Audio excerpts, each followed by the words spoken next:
ನನಗೆ ಈ ಸಿನಿಮಾದಲ್ಲಿ ಸಿಕ್ಕಂಥ ಎಕ್ಸ್ಪೀರಿಯನ್ಸು ನನ್ನ ಇಷ್ಟ ಜೀವನದ ಚಿತ್ರ ಜೀವನದಲ್ಲಿ ನಾನು ಸಿಗಲಿಲ್ಲ ಅಂತ ಹೇಳ್ತೀನಿ. ಅಷ್ಟು ವಿಶೇಷವಾದಂಥ ಒಂದು ಅನುಭವನ ಈ ಚಿತ್ರ ನನಗೆ ತಂದುಕೊಟ್ಟಿದೆ. ಬಹುಶಃ ನೀವು ಇಲ್ಲೆಲ್ಲಿ ನೋಡ್ತಾ ಇದ್ರಿ, ನೀವು ಇಲ್ಲಿ ಮಾಧ್ಯಮದವರು, ನಾವಿದೇ ಒಂದು ಹಾಲ್ಗೆ ಸಾಕಷ್ಟು ಸಿನಿಮಾಗಳ ಟ್ರೈಲರ್ ಲಾಂಚ್, ಟೀಸರ್ ಲಾಂಚ್ಗೆ ಬರ್ತಾ ಇರ್ತೀವಿ. ಆದರೆ ಈ ಒಂದು ಮೋಷನ್ ಪಿಕ್ಚರ್ನ ಲಾಂಚ್ ಮಾಡೋದನ್ನ ಎಷ್ಟು ವಿಶೇಷವಾಗಿ ಕಟ್ಟಿಕೊಟ್ಟಿದ್ದಾರೆ ಅನ್ನೋದು ಇಲ್ಲಿ ಮಾಧ್ಯಮದವ್ರು ನೀವೆಲ್ಲರೂ ಬಂದಿದ್ದೀರಿ, ನಿಮಗೆ ನೋಡಿದ್ರೆ ಅರ್ಥ ಆಗುತ್ತೆ. ಈ ಒಂದು ಪೋಸ್ಟರ್ ಲಾಂಚ್ಗೆ ಇಷ್ಟೊಂದು ಅಚ್ಚುಕಟ್ಟಾದಂಥ ಒಂದು ವ್ಯವಸ್ಥೆಯನ್ನ ಮಾಡಿಕೊಟ್ಟಿದ್ದಂದ್ರೆ ಈ ತಂಡ ಇನ್ನು ಸಿನಿಮಾವನ್ನ ಎಷ್ಟು ಅದ್ಧೂರಿಯಾಗಿ ಮಾಡಿರ್ತಾರೆ ಅನ್ನುವಂಥ ಒಂದು ಸಣ್ಣ ಜಲಕ್ ಬಹುಶಃ ಅವರು ಇವತ್ತು ಕೊಟ್ಟಿದ್ದಾರೆ ಅಂತ ಅನ್ಸುತ್ತೆ ನನಗೆ. ಇದನ್ನ ಇಷ್ಟು ಅದ್ಧೂರಿಯಾಗಿ ಮಾಡಿದ್ದಕ್ಕೆ ಫಸ್ಟ್ ಚಿತ್ರತಂಡಕ್ಕೆ ನಾನು ಕಂಗ್ರ್ಯಾಚುಲೇಷನ್ಸ್ ಹೇಳ್ತೀನಿ. ಇದನ್ನ ನನಗೇನು ಹೊಸದಲ್ಲ ಸರ್, ನಾನು ಸಿನಿಮಾದಲ್ಲಿ ಬಹಳ ದಿನಗಳ ಕಾಲ ಈ ತಂಡದಲ್ಲಿ ಕೆಲಸ ಮಾಡಿರೋದ್ರಿಂದ ನನಗೆ ಇದು ತುಂಬಾ ಸರ್ಪ್ರೈಸಿಂಗ್ ಅಂತ ಅನ್ಸಲ್ಲ. ಇಷ್ಟೇನಾ ಅಂತ ಅನ್ಸುತ್ತೆ. ಬಿಕಾಸ್ ಅವ್ರಿಗಿರುವಂತ ಕಲ್ಪನಾ ಶಕ್ತಿ ಇನ್ನೂ ತುಂಬಾ ತುಂಬಾ ತುಂಬಾ ದೊಡ್ಡದಿದೆ. ಆ ಮಟ್ಟಕ್ಕೆ ಈ ಸಿನಿಮಾ ಅವ್ರನ್ನ ತಗೊಂಡು ಹೋಗ್ಲಿ ಅನ್ನೋದಷ್ಟೇ ನನ್ನ ಹಾರೈಕೆ ಅವ್ರಿಗೆ ಹೇಳ್ತೀನಿ. ಇನ್ನು ಈ ಪ್ರೋಗ್ರಾಮ್ ಶುರು ಆಗ್ತಿದ್ದಂಗೆ ಇಲ್ಲಿ ವಾದ್ಯ ವೃಂದದವರಿದ್ರು, ನಿಮಗೆ ದೊಡ್ಡ ಚಪ್ಪಾಳೆ ಬರಲೇಬೇಕು. ಯಾಕೆಂದ್ರೆ ಅಲ್ಲಿ ಪಕ್ಕದಲ್ಲಿ ಕುತ್ಕೊಂಡು ಮ್ಯೂಸಿಷಿಯನ್ಗೆ ಕರೆಕ್ಟಾಗಿ ಯಾರಾದ್ರೂ ಗಣ್ಯರು ಎದ್ದು ಬಂದ್ರೆ ಅವ್ರು ಮಾತಾಡಕ್ ಮುಂಚೆ ಅದನ್ನ ಆಫ್ ಮಾಡ್ಬೇಕು ಅಂತಾನೂ ಗೊತ್ತಾಗಲ್ಲ. ಆದ್ರೆ ನೀವು ಅದನ್ನ ಲೈವ್ ಆಗಿ ಎಷ್ಟು ಅದ್ಭುತವಾಗಿ ನುಡಿಸಿದ್ರಿ. ಗಣ್ಯರು ಬರ್ಬೇಕಾದ್ರೆ ನುಡಿಸ್ತಾ ಇದ್ರಿ, ಅವ್ರು ಮಾತಾಡ್ಬೇಕಾದ್ರೆ ನಿಲ್ಲಿಸ್ತಾ ಇದ್ರಿ. ನಿಮಗೆ ತುಂಬಾ ದೊಡ್ಡ ಚಪ್ಪಾಳೆಯನ್ನ ಕೊಡ್ತೀನಿ.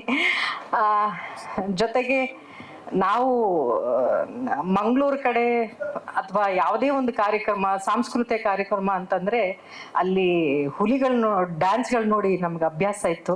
ಸರ್ ನಿಜವಾಗ್ಲೂ ನಾನು ಲೈವ್ ಆಗಿ ಗಂಡು ಹುಲಿಗಳ ಡ್ಯಾನ್ಸ್ ಅನ್ನು ಮಾತ್ರ ನೋಡಿದ್ದೀನಿ. ಫಸ್ಟ್ ಟೈಮ್ ಸರ್ ನೀವು ಹೆಣ್ಣು ಹುಲಿಗಳನ್ನ ಕರ್ಕೊಂಡು ಬಂದಿದ್ದು ಸ್ಟೇಜ್ ಮೇಲೆ.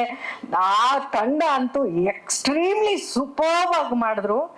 ನಿಜವಾಗ್ಲೂ ಹೆಣ್ಣು ಮಕ್ಕಳಿಗೆ ಎಷ್ಟು ಶಕ್ತಿ ಇದೆ ಅಂತ ಹುಲಿಗಳಾಗಿ ಕೂಡ ಡ್ಯಾನ್ಸ್ ಮಾಡಿ ತೋರಿಸ್ಬಿಟ್ರು. ಎಕ್ಸ್ಟ್ರಾರ್ಡಿನರಿ ಟ್ಯಾಲೆಂಟು, ಶಕ್ತಿ ಇತ್ತು ಆ ಹೆಣ್ಮಕ್ಳಿಗೆ. ಆ ಹೆಣ್ಮಕ್ಳಿಗೆ ನನ್ನ ಕಡೆಯಿಂದ ದೊಡ್ಡ ಚಪ್ಪಾಳೆ ನಾ ಹೇಳ್ತೀನಿ. ಆ ಮಗು ಕೂಡ ಎಷ್ಟು ಮುದ್ದಾಗಿ, ಆ ಎನರ್ಜಿ, ವಾವ್, ಇಟ್ಸ್ ಸೂಪರ್ಬ್. ನೀವು ಹೇಗೆ ಇದನ್ನ ತುಂಬಾ ವಿಶೇಷಗಳನ್ನ ಈ ಕಾರ್ಯಕ್ರಮಗಳು ನೋಡ್ತಾ ಇದ್ದೀರೋ, ಸಿನಿಮಾನೂ ಕೂಡ ಅಷ್ಟೇ ವಿಶೇಷವಾದಂಥ ಹಲವಾರು ವಿಚಾರಗಳನ್ನ ಈ ಸಿನಿಮಾಗಳಲ್ಲಿ ತಗೊಂಡ್ ಬಂದಿದ್ದಾರೆ ಸುಧೀರ್ ಸರ್. ಆಗ್ಲೇ ಭವ್ಯ ಮೇಡಮ್ ಅವ್ರು ಹೇಳ್ತಾ ಇದಕ್ಕೆ 3 ಶಕ್ತಿ ಅಂತ ಹೇಳಿದ್ರು. ಅದ್ರ ತ್ರಿವಿಕ್ರಮ್ ಸರ್, ನಿರ್ದೇಶಕರಾದಂಥ ಸುಧೀರ್ ಅವರು, ಮತ್ತೆ ವಿದ್ಯಾಧರ್ ಅವರು. ಹೌದು, ಈ ಸಿನಿಮಾವನ್ನ ಕಟ್ಟಿಕೊಡುವಂಥದ್ದು ಅಷ್ಟು ಸುಲಭವಾದ ಕೆಲಸ ಆಗಿರ್ಲಿಲ್ಲ. ಒಬ್ಬ ನಿರ್ದೇಶಕನಾಗಿ ಬರೀ ಒಂದು ಸಿನಿಮಾ ಕಥೆಯನ್ನ ಜನರಿಗೆ ತರೋ ದೃಷ್ಟಿಯಲ್ಲಿ ಮಾತ್ರ ಅವ್ರು ಈ ಸಿನಿಮಾದಲ್ಲಿ ಕೆಲಸ ಮಾಡಲಿಲ್ಲ. ಅವ್ರು ತಗೊಂಡಂತ ಈ ವಿಚಾರ ಇದೆಯಲ್ಲ, ಈ ಕೊರಗಜ್ಜನ ಕಥೆನೇ ಆರಿಸ್ಕೊಂಡಿದ್ದಿದೆಯಲ್ಲ, ಅದೊಂಥರ ಏನ್ ಹೇಳಿ, ಬಹುಶಃ ಹೀಗೆ ಹೇಳಿದ್ರೆ ಅದು ತಪ್ಪಾಗಲ್ಲ ಅಂತ ನನ್ಗನ್ಸುತ್ತೆ. ತುಂಬಾ ರಿಸ್ಕು ಅಂತ ನನ್ಗನ್ಸಿತ್ತು. ಯಾಕಂದ್ರೆ ತುಂಬಾ ಈ ಸಿನಿಮಾಗಳು ಯಾರೋ ಮಾಡಕ್ ಶುರು ಮಾಡ್ತಿದ್ರು, ಅವ್ರ ಕೈಗೆ ಅದು ಮಾಡಕ್ ಆಗ್ತಾ ಇರ್ಲಿಲ್ಲ.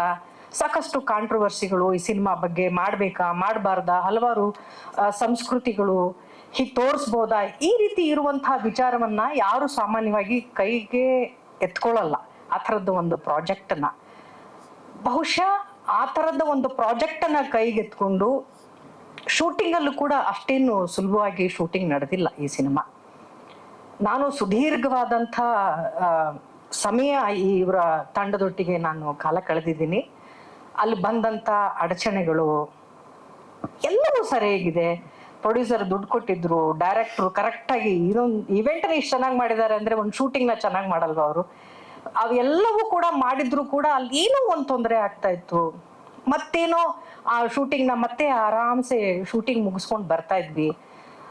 ಈ ಥರದ ಹಲವಾರು ಸಂದರ್ಭಗಳಲ್ಲಿ ನಾನು ಪ್ರತ್ಯಕ್ಷವಾಗಿ ನೋಡಿದ್ದೀನಿ. ಸಿನಿಮಾ ಮುಗಿದ ಮೇಲೂ ಕೂಡ ತೆರೆಗೆ ತಗೊಂಡು ಬರೋಕ್ಕೆ ಸರ್ 1-2 ವರ್ಷ ಆಗಿರ್ಬೋದಾ, 1.5 ವರ್ಷ ಆಗಿರ್ಬೋದಾ. ಸಿನಿಮಾ ಮುಗಿದ್ರೂ ಕೂಡ ಅವ್ರಿಗೆ ಅದನ್ನ ಪರೀಕ್ಷೆ ಅಂತ ಹೇಳೋ, ಸವಾಲು ಅಂತ ಹೇಳೋ ನನಗೆ ಗೊತ್ತಾಗ್ತಾ ಇಲ್ಲ. ಆ ಪ್ರತಿ ಒಂದು ಹಂತದಲ್ಲೂ ಅವ್ರಿಗೆ ಕಷ್ಟಗಳು ಬರ್ತಾ ಇತ್ತು. ಆದ್ರೆ ಆ ಕಷ್ಟಗಳಿಂದ ಅವರು ಪಾರಾಗಿ ಅದು ಹೇಗೋ ಮಾಡಿ ಅದನ್ನ ನಿಭಾಯಿಸ್ಕೊಂಡು ಬರ್ತಾ ಇದ್ರು. ಬಹುಶಃ ಕಷ್ಟಗಳು ಕೊಟ್ಟಿದ್ದು ನಿಮ್ಮ ಸಾಮರ್ಥ್ಯಕ್ಕೆ ಒಂದು ಸವಾಲು ಅಂತ ನನ್ಗೆ ಅನ್ಸುತ್ತೆ ಸರ್. ಅದನ್ನ ಜಯಿಸ್ಕೊಂಡು ಬಂದಿದ್ದು ಆ ಕೊರಗಜ್ಜನ ಆಶೀರ್ವಾದ ಅಂತ ನನ್ಗೆ ಅನ್ಸುತ್ತೆ. ಅಷ್ಟು